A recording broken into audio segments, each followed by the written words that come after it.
Le prophète sallallahu alayhi wa sallam a dit toute personne qui gagne de l'argent halal de manière licite, Allah va bénir son argent. Et toute personne qui gagnera son argent de manière haram, illicite, Allah ôtera la bénédiction. Et il sera comment? Regardez l'image qu'a donné le prophète alayhi salatu wa sallam. Dit celui qui gagne de l'argent illicite, il ne sera jamais rassasié.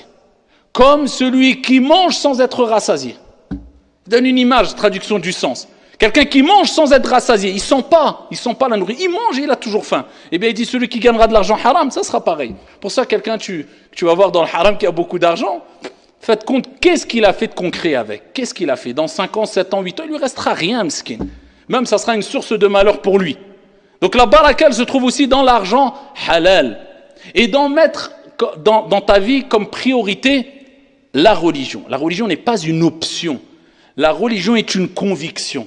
La religion est ma priorité. Et ensuite, le reste, toutes les activités mondaines, professionnelles, c'est bon, c'est important, et il faut que je consacre du temps, mais la priorité, c'est ma religion. Quand tu fais devancer pour Dieu ce que Dieu aime le plus, Dieu fera devancer pour toi ce qui est le meilleur pour toi en bénissant ton travail, tes activités et ta religion et ta vie d'ici-bas et de l'au-delà.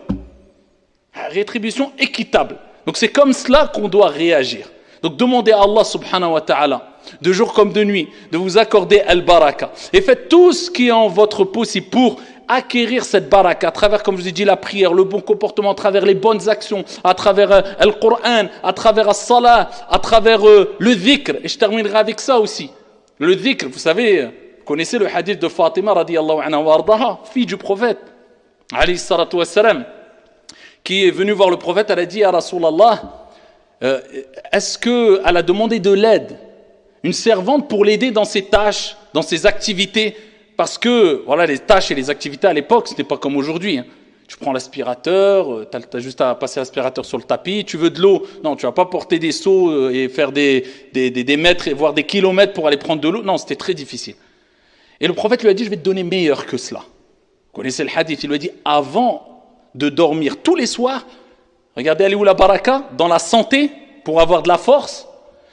Elle est dans le dhikr, dans l'évocation de Dieu, subhanallah. Elle est dans d'autres causes aussi, bien sûr, hein, dans le fait de faire du sport, de s'entretenir. Mais nous, en tant que croyants, on a cette conviction. Elle est dans le rappel de Dieu. Il lui dit, avant de dormir, tu dis 33 fois subhanallah, 33 fois alhamdulillah et 34 fois Allahu Akbar. Eh bien, après qu'elle ait mis en application cette recommandation prophétique, eh bien, elle n'a plus eu besoin d'aide.